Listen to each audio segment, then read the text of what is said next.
There are also top-level discussions being planned in Israel today about the future of the ceasefire or no ceasefire with Hamas. Now, the truce is essentially in limbo after phase one of the three-phase deal expired. In Gaza, there are reports of new bloodshed. Now, have a look at some of these images. They might be disturbing for some. From the north of the territory, showing people mourning 9 people killed in Israeli airstrikes. Palestinian media report the victims included relief workers and journalists. Hamas describes what happened as a blatant violation of the ceasefire agreement. The Israeli military says the strikes targeted people operating a drone that it says was threatening soldiers. Let's turn now to CBC's Crystal Gamansing, who's following the story for us from Jerusalem. Crystal, there are real fears that the ceasefire deal is just going to completely evaporate, even though dozens of hostages, both dead and alive, are still inside Gaza. What are you hearing? Well, that's right, Natasha. At this point, it seems like the likelihood of either extending or reworking phase one of the deal or moving forward with phase two of talks, as previously agreed, is just not going to happen. Israel's negotiating team is back home tonight. They will be briefing Prime Minister Benjamin Netanyahu, his top aides, and security officials. There was a bit of brief hope. The team stayed on an extra day in Doha. That resulted in some positive news coming out that maybe they could reach some kind of agreement.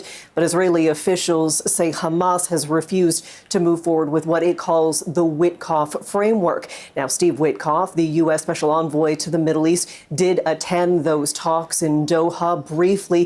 He was proposing an extension of phase one. It would see that ceasefire go on past Passover, so about the end of April. There would be an exchange of more hostages in trade for Palestinian prisoners. Aid would resume, and they would also release the living American-Israeli hostage, Eden Alexander. Now, that individual is believed to be the only surviving American hostage. Hamas came out and kind of surprised everyone yesterday, saying it would be willing to release Alexander along with the remains of 4 dual citizens. However, that appears to have stalled that offer. Witkoff saying that Hamas is showing flexibility in public, but in private, making demands that just can't be met. Now, American officials had been pushing for the release of Alexander. Now, U.S. Secretary of State Marco Rubio was asked about this potential